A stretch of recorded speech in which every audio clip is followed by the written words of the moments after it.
And there was also a lot of debate about the toxicity of the combination of PARP inhibitor and AR targeting agents. Given all of that, how are you incorporating these data into your practice today? Well, I guess Dr. Castro is still on mute, so I'll just say first that today, in the US, we don't have approval for the combinations yet. So as of today, I'm not doing combinations off study, right? That is, PARP plus a androgen receptor pathway inhibitor. So in standard of care at this point, I'm just doing monotherapy. But, to your point, you're absolutely right. We're going to have to think about the toxicities of any of the combinations. And we have to think about the effects of long-term exposure to PARP, right? Because they are myelosuppressive drugs. So it's something to think about. And I think, one point I would make is, we talk about these various combinations. So using different PARP inhibitors and then using different androgen receptor pathway inhibitors. And I'd really emphasize, I would not think about this class effect, right? The PARPs are not interchangeable and the androgen receptor pathway inhibitors are not interchangeable. So I would really evaluate each combination independently of the others. Dr. Castro, your thoughts?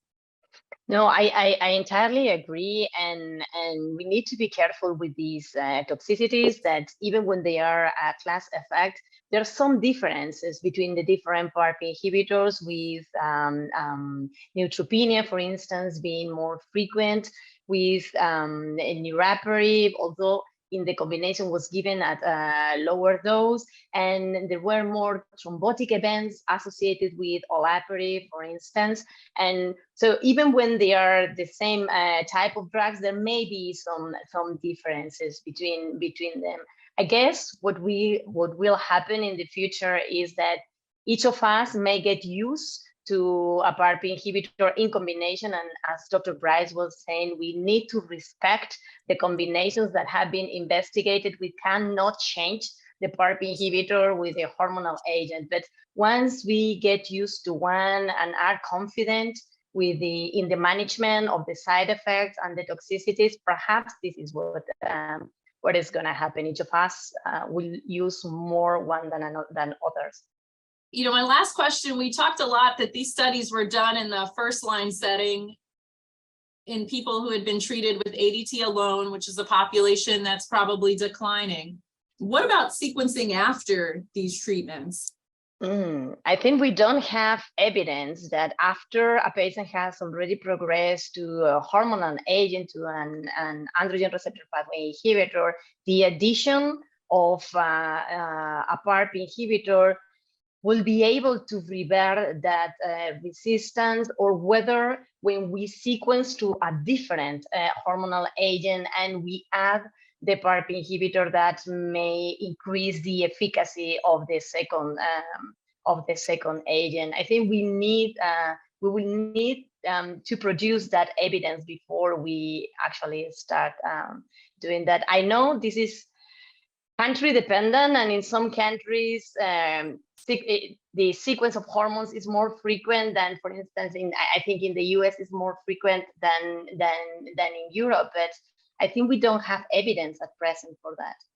Yeah, I agree completely. I think, the only evidence we have, really, is that once you use one of the oral androgen pathway inhibitors, the second one's not going to work very well, right? And we have ample data to support that at this point.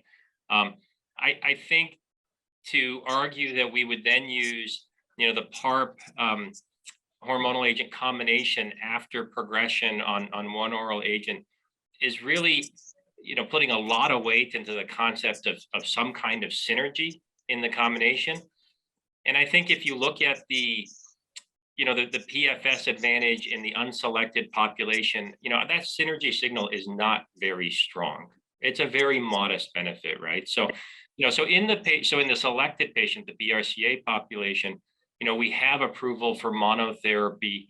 I don't think there's clearly, as Dr. Castro said, there's zero data to support going to combination in that setting, but there's also no need, right? There's no need to go to the combination when in fact the monotherapy is there.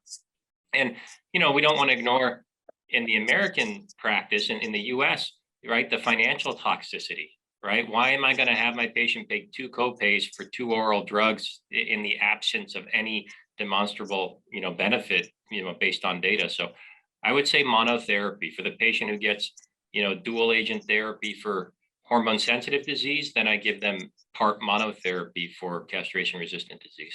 Great. Well, thank you guys so much. It was great getting your opinion on this slightly controversial topic, and I'm sure there'll be more to come, as you mentioned, with FDA decisions going forward. And then we're really looking for more data too from these trials, reading out with overall survival data as well. So thank you again.